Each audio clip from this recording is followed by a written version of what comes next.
Good morning students. मैं engineer M Imran sir आप सभी को बीईसी एकेडमी के इस ऑनलाइन प्लेटफॉर्म पे स्वागत करता हूं। आज की क्लास में स्टूडेंट्स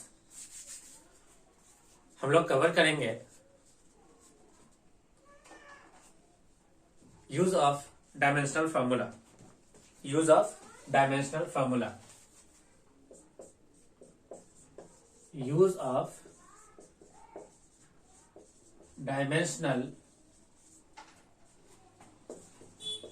फॉर्मूला, यानी डायमेंशनल फॉर्मूला का यूज हम लोग कहां कहां पे करते हैं। सबसे फर्स्ट स्टूडेंट्स, डायमेंशनल फॉर्मूला का यूज किया जाता है to find the constant physical quantity. To find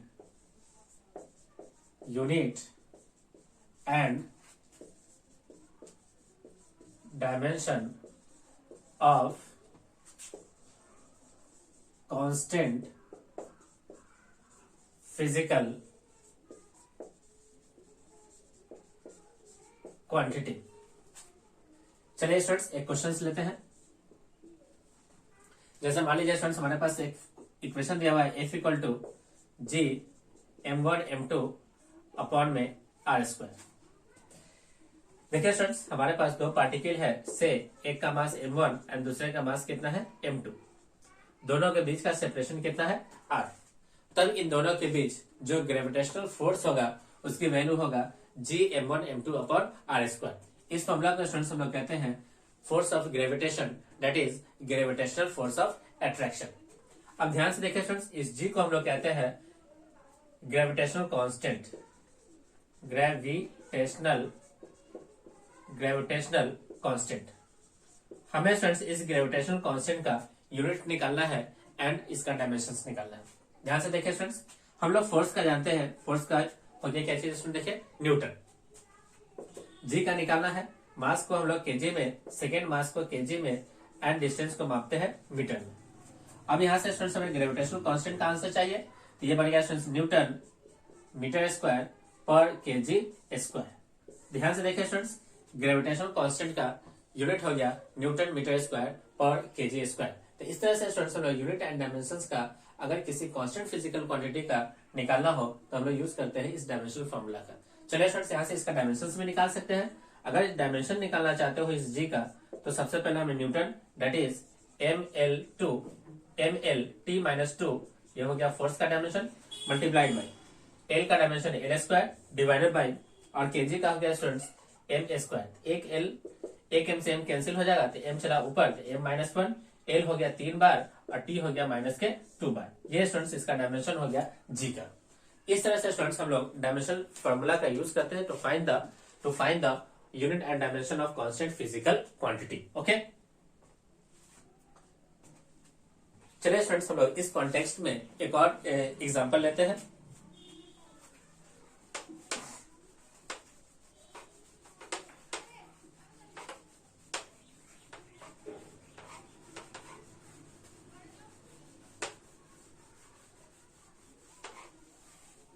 next example देखिए स्टूडेंट्स क्या है।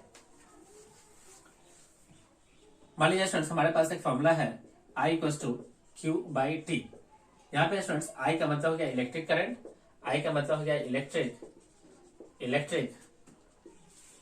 करंट एंड Q का मतलब हो गया इलेक्ट्रिक चार्ज एंड T का मतलब हो गया स्टूडेंट्स टाइम। हमें स्टूडेंट्स Q का यूनिट निकालना है एंड Q का ही क्या निकालना है, डायमेंशंस। Q का ही क्या निकालना है स्टूडेंट, देखिए डायमेंशंस। अब ध्यान से देखिए स्टूडेंट्स, यहाँ पे I हो गया फंडामेंटल और बेस फिजिकल क्वांटिटी और टाइम भी हो गया क्या स्टूडेंट, देखिए बेस फिजिकल क्वांटिटी। तो यहाँ से Q इक्वल टू कितना हो गया स्टूडेंट, देखिए I इंटू टी। चलिए स्टूडेंट्स हम लोग Q के लिए सबसे पहले यूनिट की बात करें तो ए एम्पियर हो गया और टाइम के लिए क्या हो गया स्टूडेंट, देखिए सेकेंड। इस एम्पियर इंटू सेकेंड को हम लोग कूलम के नाम से जानते हैं और इसके लिए यूज करते हैं students capital C, coulomb, capital C। अब स्टूडेंट्स अगर हम लोग डायमेंशंस की बात कर लें तो डायमेंशंस ऑफ Q हो गया स्टूडेंट्स सबसे पहले A और टाइम के लिए क्या चाहिए देखिए T। तो डायमेंशंस हो गया AT। डायमेंशंस कितना हो गया स्टूडेंट देखिए AT। तो इलेक्ट्रिक चार्ज का यूनिट हो गया एम्पियर पर एम्पियर सेकेंड या कूलम, और इसका डायमेंशन क्या हो गया स्टूडेंट देखिए 80, डायमेंशन हो गया 80, डायमेंशन हो गया 80। बहुत ही इंपॉर्टेंट फॉर्मूला है स्टूडेंट्स, यहाँ पे चार्ज का यूनिट एंड चार्ज का डायमेंशन बहुत ही इंपॉर्टेंट होता है। जब भी स्टूडेंट्स हमें इलेक्ट्रिकल क्वांटिटीज का, यानी कि ऐसा क्वांटिटीज जो इन्वॉल्व हो इलेक्ट्रिकल फेनोमेना के अंदर, अगर उन क्वांटिटीज, उन फिजिकल क्वांटिटीज का अगर आप यूनिट एंड डायमेंशन निकालना चाहते हो, तो सारा फॉर्मूला स्टूडेंट्स हमें इस चार्ज के ही यूनिट एंड डायमेंशन से मिलेगा। जैसे स्टूडेंट्स मान लीजिए एक एग्जाम्पल लेते हैं हम लोग, इसको स्टूडेंट्स हम लोग बेस मान लिया है ना। इलेक्ट्रिकल क्वांटिटीज का यूनिट एंड डायमेंशन निकालने के लिए हम लोग चार्ज के यूनिट एंड डायमेंशन को बेस मान के चलेंगे। मान लीजिए स्टूडेंट्स अगर हमें F equal to formula given हो K Q1 Q2 अपॉन में R स्क्वायर। ध्यान से देखिए स्टूडेंट्स, हमारे पास दो पॉइंट चार्ज है, एक है Q1 और दूसरा है Q2, और दोनों के बीच जो डिस्टेंस वो कितना है R है। तब यहाँ पे स्टूडेंट्स ये फॉर्मूला बना, इसको कहा गया फोर्स ऑफ अट्रैक्शन और repulsion, between two point charges, तो इसे कहा गया स्टूडेंट्स इलेक्ट्रिकल फोर्स। और ये जो K है स्टूडेंट्स, इस K को हम लोग कहते हैं इलेक्ट्रोस्टैटिक कांस्टेंट। क्या कहते हैं बताइए? इलेक्ट्रोस्टैटिक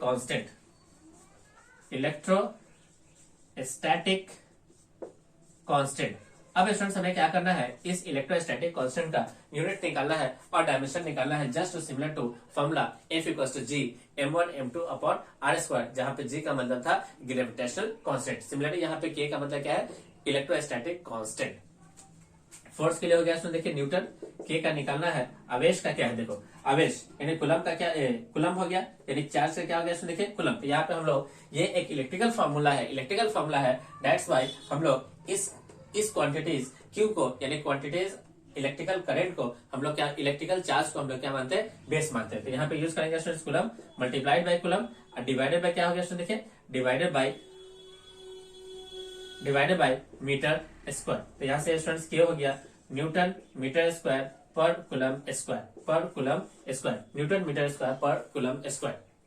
यदि स्टूडेंट्स हम लोग डायमेंशंस की बात करें तो डायमेंशंस ऑफ K क्या हो गया स्टूडेंट देखिए, डायमेंशंस ऑफ K हो जाएगा न्यूटन mL/t-2, लेंथ का हो गया L स्क्वायर अपॉन कुलम का हो गया स्टूडेंट्स AT। इस पे भी पावर कितना रखेंगे स्टूडेंट देखिए 2, पावर कितना रखेंगे स्टूडेंट देखिए 2 AT, इसका भी पावर 2।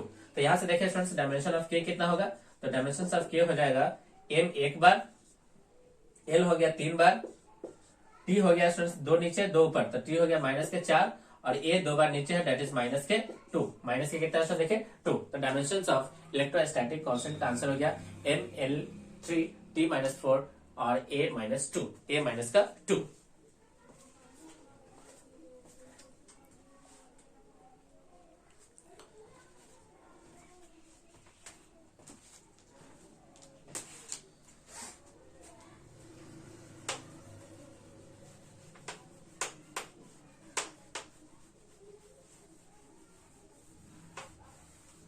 ध्यान से देखिए स्टूडेंट्स, एक फॉर्मूला होता है इलेक्ट्रिकल पोटेंशियल का, इलेक्ट्रिकल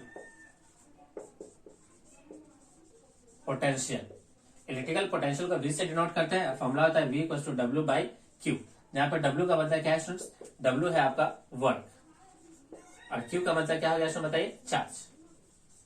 अब ध्यान से देखिए स्टूडेंट्स, Q का मतलब हो गया चार्ज और वर्क का यूनिट क्या होता है स्टूडेंट बताइए, तो वर्क का यूनिट होता है जूल और चार्ज का यूनिट हो गया कुलम।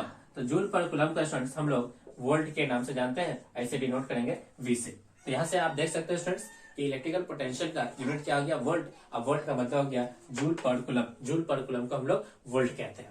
अब स्टूडेंट्स अगर हम लोग डायमेंशंस ऑफ V लिखे तो सबसे पहले वर्क का, तो वर्क का हो गया mL2 T-2 और चार्ज का हो गया स्टूडेंट्स AT। तो आंसर हो गया स्टूडेंट देखिए mL के पावर 2 T के पावर -3 और A के पावर -1, ये रहा students dimensions of electrical potential.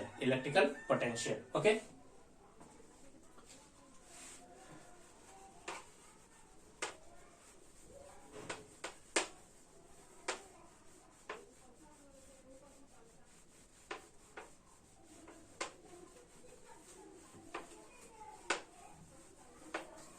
Dimensions of electrical potential.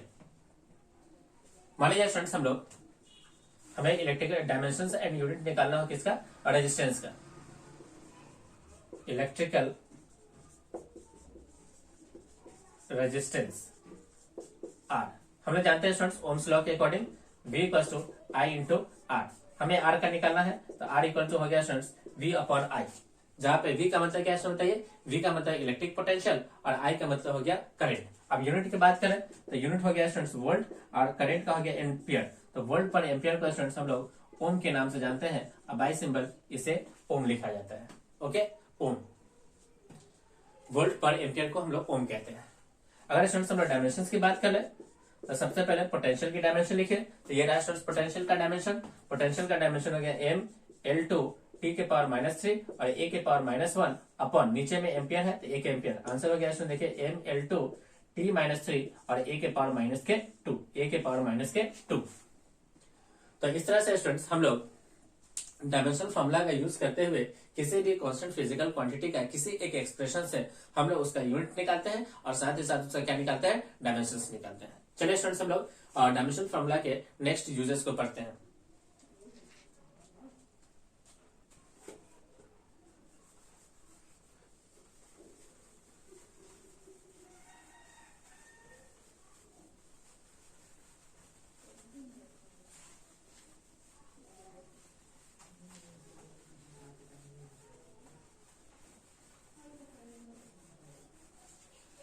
इसका स्टूडेंट्स हम लोग सेकेंड यूज पढ़ते हैं। सेकेंड यूज है students to unit conversion. Unit conversion में स्टूडेंट्स हम लोग इस डायमेंशन फॉर्मूला का यूज करते हैं। यूनिट कन्वर्जन क्या है, सीजीएस सिस्टम टू एसआई और एसआई टू सीजीएस सिस्टम में हम लोग यूज करते हैं डायमेंशन फॉर्मूला का। किस तरह से स्टूडेंट देखिए, कोई भी क्वांटिटी जो है वो दो चीज से बना होता है, एक न्यूमेरिकल वैल्यू एंड दूसरा है उसका कांस्टेंट वैल्यू। मान लीजिए स्टूडेंट्स अगर हम लोग NU और NU एक बार अगर हम लोग SI के अंदर रखें और एक बार CGS के अंदर रखें तो दोनों वैल्यू जस्ट आपस में क्या होंगे स्टूडेंट बताइए, इक्वल होंगे। मान लीजिए स्टूडेंट्स हम लोग N को बाहर निकालते हैं तो N1 अब U है, कोई भी SI में रखेंगे और इक्वल टू N2 इंटू कोई भी है U, उसको हम लोग रखेंगे CGS के अंदर, CGS के अंदर। अब ध्यान से देखिए स्टूडेंट्स, कोई भी डायमेंशन होगा वो तो सिर्फ तीन ही चीज से बना होगा, M L और किससे, T से। तो देखिए students N1 M L T first, इसको SI में मान लीजिए। इधर देखिए स्टूडेंट्स कितना है, N2 M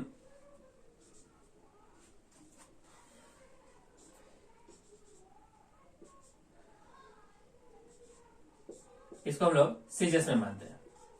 तो इस फॉर्मूला का यूज करके स्टूडेंट्स हम लोग न्यूमेरिकल वैल्यू को फाइंड कर सकते हैं कि SI में और CGS के अंदर क्या रिलेशन है। चलिए स्टूडेंट्स इसको हम लोग एक क्वेश्चन के माध्यम से समझते हैं।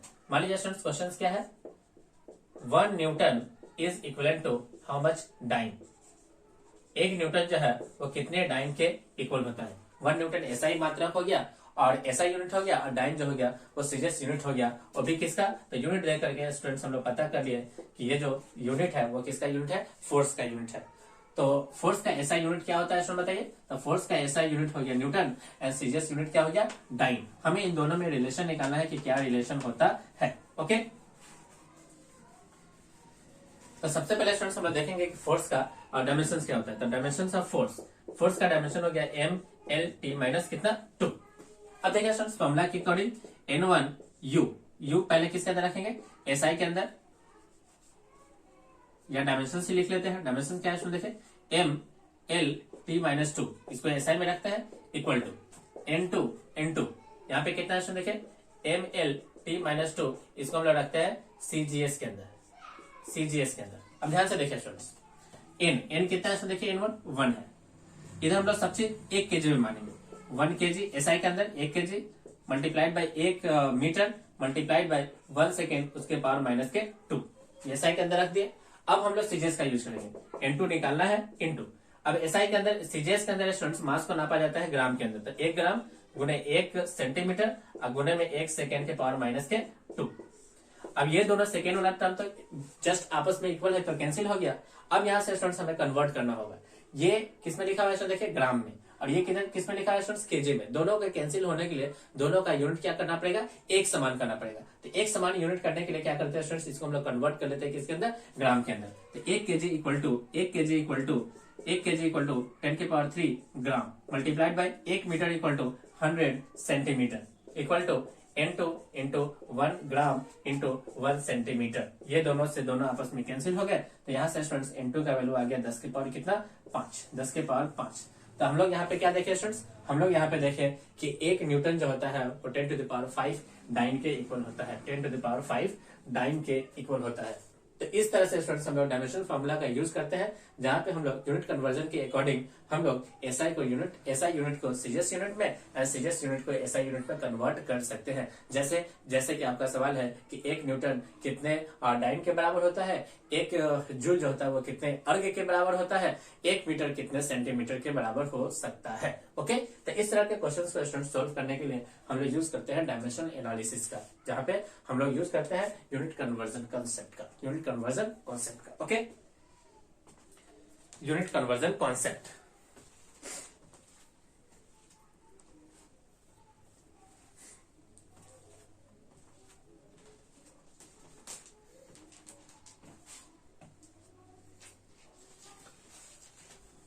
चलिए स्टूडेंट्स हम लोग नेक्स्ट यूज देखते हैं।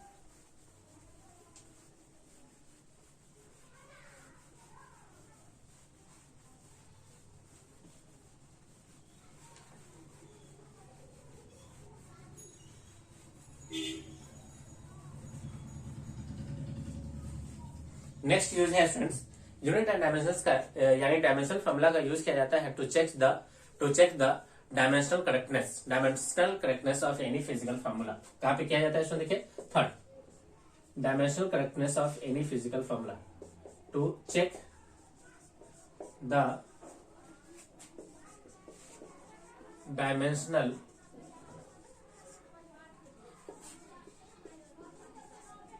Correctness of any physical formula।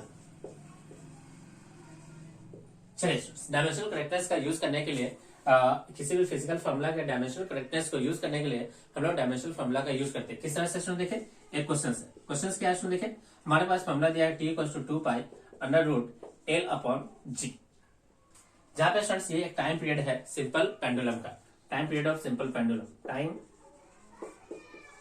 Period of simple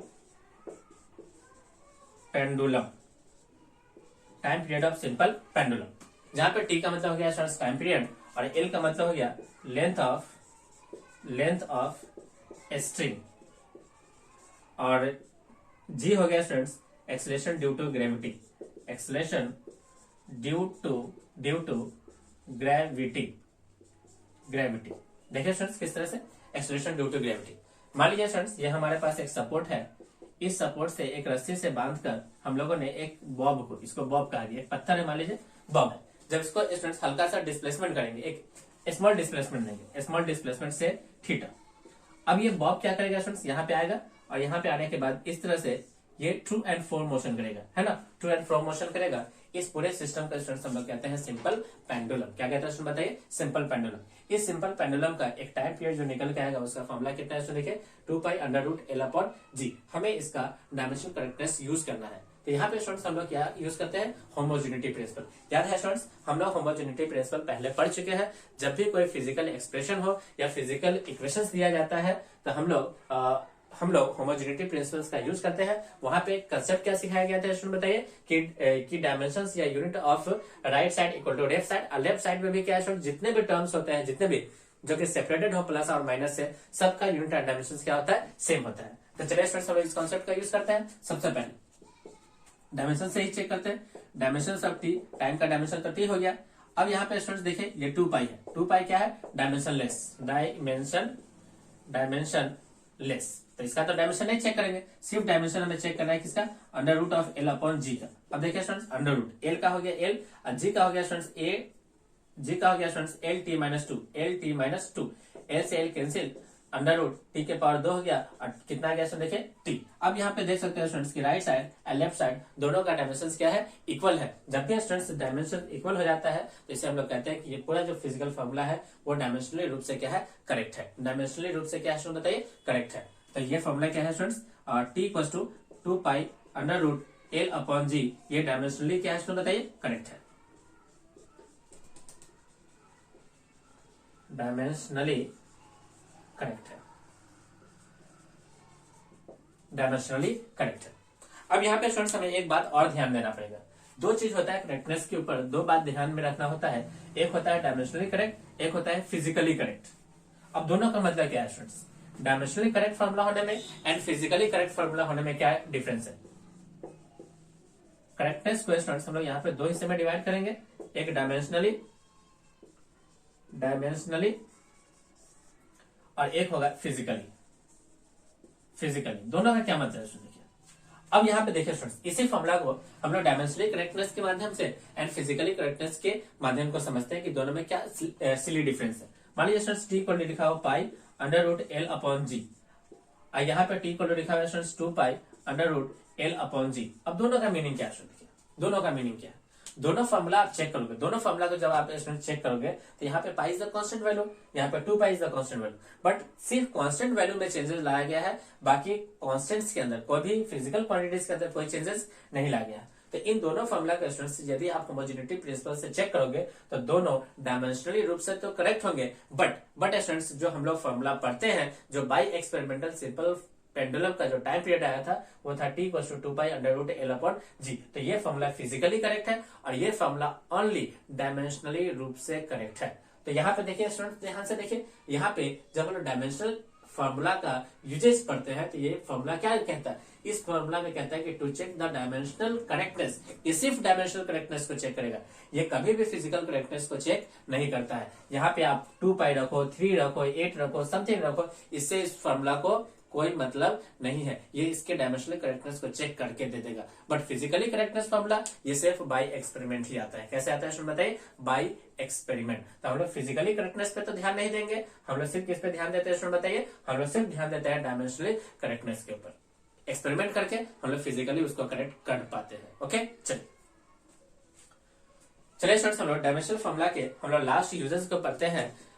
किसी भी to derive the physical relation, आप फिजिकल रिलेशन को भी डायमेंशनल फॉर्मूला के हेल्प से आप क्या कर सकते हो? ड्राइव कर सकते हो, है ना? डायमेंशनल फॉर्मूला की हेल्प से उसे ड्राइव कर सकते हो। To derive the physical relation, next heading क्या है बताइए? To derive the physical relation. आप फिजिकल रिलेशन भी क्या कर सकते हो? ड्राइव कर सकते हो डायमेंशनल फॉर्मूला की हेल्प से।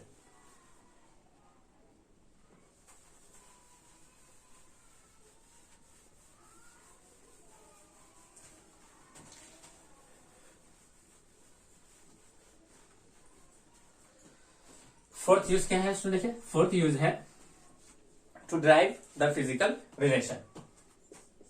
To derive the physical relation. आप फिजिकल रिलेशन भी स्टूडेंट से ड्राइव कर सकते हैं। किस प्रकार से स्टूडेंट देखिए, किस प्रकार से? एक छोटा सा स्टूडेंट से लोग क्वेश्चन लेते हैं। मान लीजिए स्टूडेंट्स हमारे पास सेम क्वेश्चन है। यहाँ पे एक स्ट्रिंग है, यहाँ पे एक पत्थर बांध दिए जिसका मास कितना है देखिए? m। स्ट्रिंग का लेंथ कितना मान लिया देखिए? m। स्ट्रिंग का लेंथ कितना है? n। इसको हम लोग क्या करते हैं? इस तरह से इसको रोटेट करते हैं, है ना? इसको रोटेट करते हैं या ऐसा करते हैं स्टूडेंट्स, इसको हम लोग क्या करते हैं? यहाँ पे एक वेलोसिटी देते हैं कितना? v। अब और यहाँ पे इसको क्या कर लिए? फिक्स। जैसे इसको स्टूडेंट्स फिक्स किए हो तो ये इस तरह से क्या करेगा? रोटेट करेगा, इस तरह से घूमेगा, है ना? घूमेगा एक सर्कुलर पाथ के अंदर। कौन सा पाथ में स्टूडेंट देखे? सर्कुलर पाथ में हमसे कहा गया स्टूडेंट्स कि यहाँ पे लगने वाला एक फोर्स है, उस फोर्स का वैल्यू बता दीजिए। फोर्स का फॉर्मूला क्या होगा, है ना? इस फोर्स को स्टूडेंट्स हम लोग कहते हैं centripetal force. F = centripetal force. इस सेंट्रीपिटल फोर्स का स्टूडेंट्स हमें रिलेशन ढूंढना है, यानी find relation of centripetal force. Centripetal force का स्टूडेंट्स हमें क्या करना है? रिलेशन खोजना है। तो इसी तरह से स्टूडेंट्स हम लोग डायमेंशनल फॉर्मूला का यूज करेंगे to find the relation of किसका? सेंट्रीपिटल फोर्स का। जब हमें कौन कौन सी क्वांटिटी गिवन है स्टूडेंट देखें? मास दिया हुआ है, लेंथ दिया हुआ है और क्या दिया हुआ है? वेलोसिटी। किस तरह से निकालते हैं स्टूडेंट देखें? फोर्स इज प्रोपोर्शनल, है ना? यहाँ यूज करेंगे प्रोपोर्शनल किसके? तो मास के पावर a और लेंथ के पावर b एंड वेलोसिटी के पावर कितना देखें c। इस साइन को हटाएंगे और एक कांस्टेंट ऐड करेंगे k कांस्टेंट k। अब मास के पावर a, l के पावर b एंड v के पावर क्या हो गया इसमें देखें c। अब दोनों ही तरफ स्टूडेंट्स हम लोग डायमेंशनल फॉर्मूला का यूज करेंगे। चलिए स्टूडेंट्स डायमेंशन लिखते हैं। फोर्स का डायमेंशन हो गया m l t minus 2 equal to k तो कांस्टेंट है इसको ऐसे छोड़ दिए। मास का डायमेंशन हो गया m to the power a। यहाँ देखिए स्टूडेंट्स l का dimension l to the power b। Velocity का डायमेंशन हो गया स्टूडेंट्स l t माइनस 1 और उसका पावर कितना है देखिए c। सबसे पहले इस एक्सप्रेशन को थोड़ा सा हम लोग क्या करेंगे सिंप्लीफाई करेंगे, यानी सारे क्वांटिटीज को सेम कर लेंगे। k m के पावर a, l के पावर यहाँ b है और l का पावर यहाँ c है, तो दोनों ऐड हो जाएगा तो b प्लस क्या बनेगा इसमें देखें c। और टाइम का पावर कितना हो गया इसमें देखें माइनस का c। यहाँ पे है m l t माइनस कितना है इसमें देखें 2। अब यहाँ पे चलेगा स्टूडेंट्स कंपैरिजन। क्या चलेगा स्टूडेंट बताइए कंपैरिजन। देखिए मास का पावर कितना है a, यहाँ मास का पावर कितना है 1, तो a इक्वल टू कितना हो गया इसमें देखिए a इक्वल टू 1। यहाँ पे t का पावर है माइनस c और यहाँ t का पावर है माइनस का 2, तो c इक्वल टू कितना हो गया इसमें देखिए c इक्वल टू हो गया 2। c इक्वल टू कितना हो गया इसमें देखिए 2। अब b प्लस c l का पावर है b प्लस c और यहाँ l का पावर कितना है इसमें देखिए 1, तो b plus c equal to 1 और c के जगह पे स्टूडेंट्स हम लोग कितना पुट करेंगे 2 इक्वल टू 1, तो b इक्वल टू हो गया स्टूडेंट्स माइनस के 1।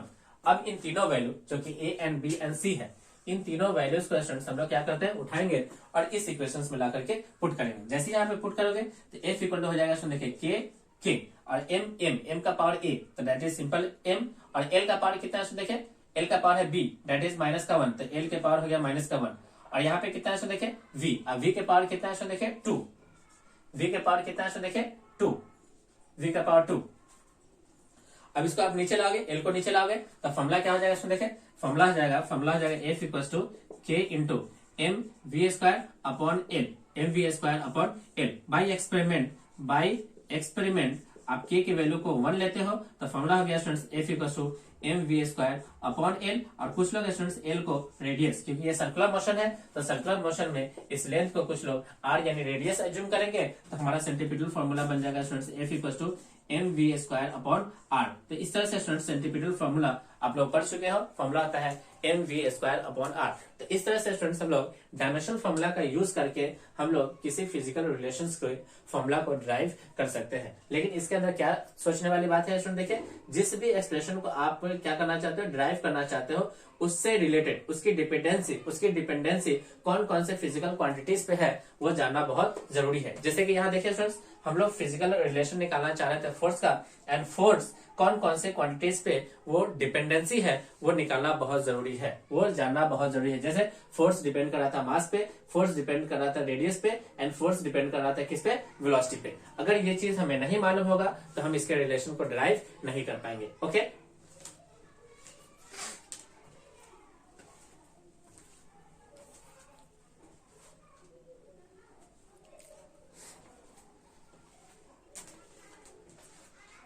चलिए स्टूडेंट्स हम लोग नेक्स्ट हेडिंग लेते हैं limitations of dimensional formula. Dimensional formula के कुछ लिमिटेशंस भी हैं। Okay limitations of dimensional formula.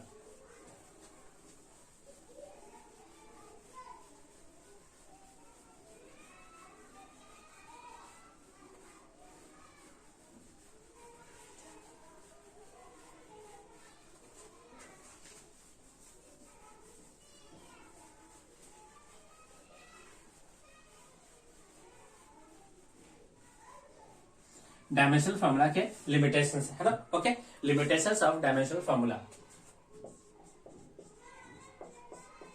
Limitations of dimensional formula. Dimensional formula के क्या लिमिटेशंस है देखते हैं स्टूडेंट्स। सबसे पहला लिमिटेशंस क्या है स्टूडेंट्स कि डायमेंशनल फॉर्मूला जो है वो कभी भी किसी भी कांस्टेंट फिजिकल, जैसे किसी भी कांस्टेंट का और डायमेंशंस निकाल के नहीं देता है। जैसे कि साइन थीटा हो गया, कॉस थीटा हो गया, लॉग हो गया एक्सेट्रा, तो it can not be used या it can not be find the dimension of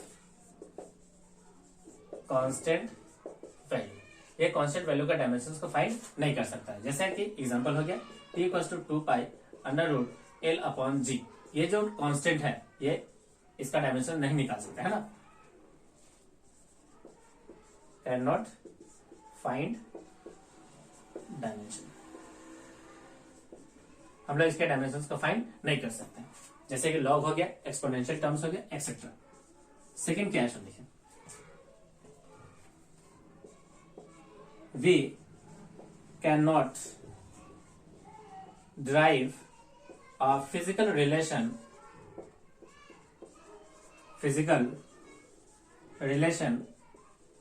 having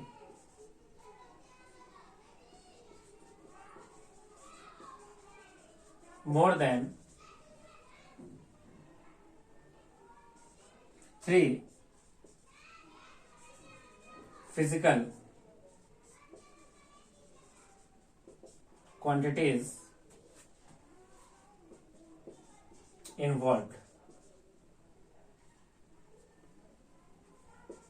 यानी स्टूडेंट्स हम लोग ऐसे फिजिकल क्वांटिटीज का रिलेशन नहीं निकाल सकते हैं जिसके अंदर 3 से ज्यादा यानी 3 से ज्यादा फिजिकल क्वांटिटीज का क्या हो, इन्वॉल्वमेंट हो। जैसे स्टूडेंट्स यहाँ पे हम लोग लास्ट टॉपिक के अंदर हम लोगों ने क्या देखा था स्टूडेंट्स, ये फॉर्मूला हम लोगों ने ड्राइव किया। यहाँ पे देखिए कितने क्वांटिटीज इन्वॉल्व है, टी इन्वॉल्व है, एल इन्वॉल्व है और क्या इन्वॉल्व है, जी। यानी टोटल कितने क्वांटिटीज इन्वॉल्व है, 3 क्वांटिटीज का इन्वॉल्वमेंट है। तो हम लोग इस रिलेशन को तो ड्राइव कर पाएंगे, लेकिन ऐसे फिजिकल रिलेशन को ड्राइव नहीं कर पाएंगे जिसके अंदर 3 से ज्यादा फिजिकल क्वांटिटीज का क्या है, इन्वॉल्वमेंट है। ओके, सेकेंड यूज हो गया, सेकेंड लिमिटेशन हो गया। थर्ड लिमिटेशन देखते हैं स्टूडेंट्स,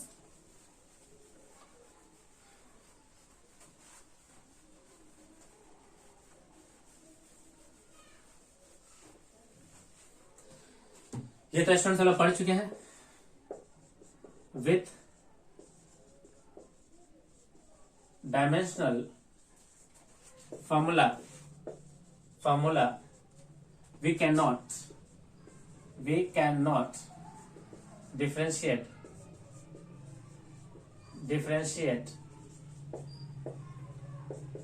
the physical relation। यानी डायमेंशन फॉर्मूला को देख करके हम लोग फिजिकल क्वांटिटीज को डिफरेंशिएट नहीं कर सकते, फिजिकल क्वांटिटीज। जैसे एग्जांपल इसमें देखिए, हमें डायमेंशन लिखा हुआ है ml_t -2। अब ये किसका रिलेशन है, ये कौन से फिजिकल क्वांटिटीज का डायमेंशन है? ये फिजिकल क्वांटिटी में भी वर्क हो सकता है, में भी काइनेटिक एनर्जी हो सकता है, काइनेटिक एनर्जी, ये पोटेंशियल एनर्जी भी हो सकता है, और ये स्टूडेंट्स टॉर्क भी हो सकता है, टॉर्क।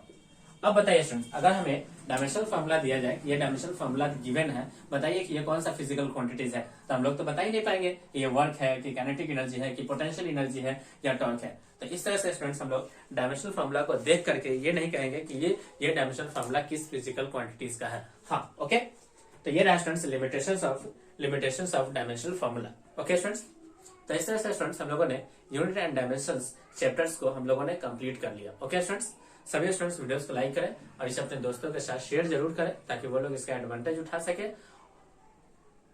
अगर आप हमारे चैनल पर नए हो तो चैनल को सब्सक्राइब कर लें और साथ ही साथ बेल आइकन पे क्लिक करें ताकि जो भी वीडियोस इस चैनल पे अपलोड हो आप सभी को उसका डायरेक्ट नोटिफिकेशन मिल जाए और आप इसका बेहतर ढंग से यूटिलाइज कर पाओ। ओके स्टूडेंट्स, थैंक यू, आपका दिन शुभ हो।